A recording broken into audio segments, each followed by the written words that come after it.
Isang bomba ang natagpuan sa Rojas Boulevard malapit sa US Embassy. Posibleng malaking pinsala raw sana ang naidulot nito kung hindi na-detonate kaagad.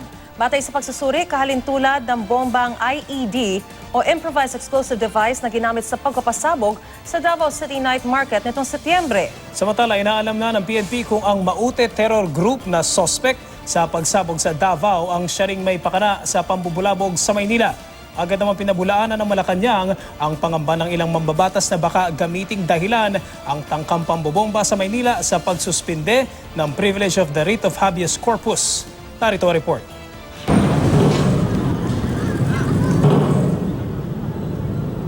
Dalawang magkasunod na pagsabog ang umalingaw-ngaw kanina sa Rojas Boulevard sa Maynila. Ito ang bombang kung hindi agad natagpuan ay posibleng malubhang nakapaminsala. Isang street sweeper ang nakakita sa IED o Improvised Explosive Device pasado alas 6 ng umaga kanina.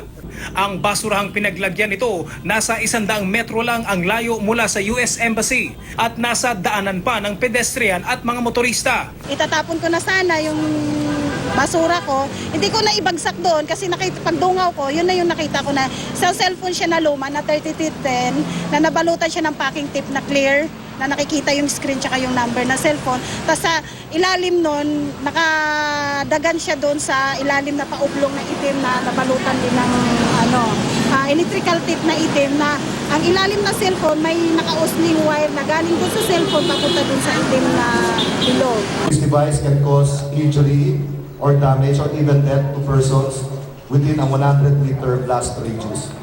Ayon sa isang street vendor, isang lalaking nakataksi ang nag-iwan ng bomba bandang alas 2 ng madaling araw. Yung taxi driver kasi bumaba. Ngayon, bakit kaya kinaladkad yung drum? Ay sabi ko, basurahan namin yan. Bakit hindi nala doon sa may malayo yun? Ngayon sabi ko, sinundan ko ngayon. Pag alis niya, sinundan ko, lagyan ko sana ng basura. Ngayon sabi ko, parang bakit makintab? Tapos may cellphone. Sabi ko, wag na nga, baka mamaya kung ano yan. Kabilang sa mga na-recover ng mga pulis, ang 81mm mortar, 9-volt battery, blasting cap at cellphone na di umano'y pang-detonate. May pagkakapareho raw ito sa uri ng bombang ginamit sa Davao Night Market noong Setyembre. Suspect sa naturang pambobomba ang Maute Terror Group na target ngayon ng militar sa Llano del Sur. Still too early to tell kung ano yan. You can theorize that since yung kanyang signature is a signature of the Maute Group. Hindi raw isinasantabi ng AFP ang posibilidad na diversionary tactic ng grupo ang pambubulabog sa Maynila. Nalusutan kami, so may pagkukulang kami. Nandiyan, nakapasok. Pero in fairness, hindi sumabog at na-aksyonan kaagad. May dalawa pang terror groups mula sa Mindanao ang tinitingnang posibleng nag-iwan ng IED. Sa ngayon, nangangala pa ng ebidensya ang mga pulis, pero pagtitiyak nila, walang dapat ikaalarma ang publiko. Dito lamang nakaraang buwan, ipinatigil ni Pangulong Duterte ang pagkokondak ng mga checkpoint sa buong bansa kung hindi naman daw ito lubhang kinakailangan. Dahil sa natagpuang IED sa Rojas Boulevard, pinag-aaralan daw ngayon ng PNP ang muling pagbabalik ng mga checkpoint sa Kamaynilaan. Kasunod nito, pinabulaanan ni PNP Chief De La Rosa na posibleng gamitin ang insidente para magdeklara si Pangulong Duterte ng martial law. For God's sake,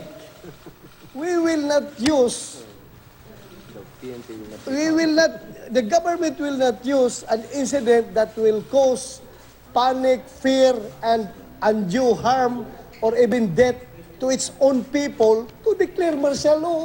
2 linggo ang nakakaraan, binanggit ng Pangulo na posible niyang suspendihin ang Privilege of the Writ of Habeas Corpus dahil sa panggugulo ng Maute Group sa Mindanao at problema sa iligal na droga.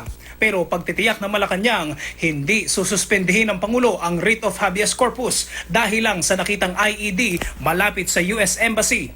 Ang Embahada naman ng Amerika nagpasalamat sa PNP at sa nakadiskubre agad sa bomba.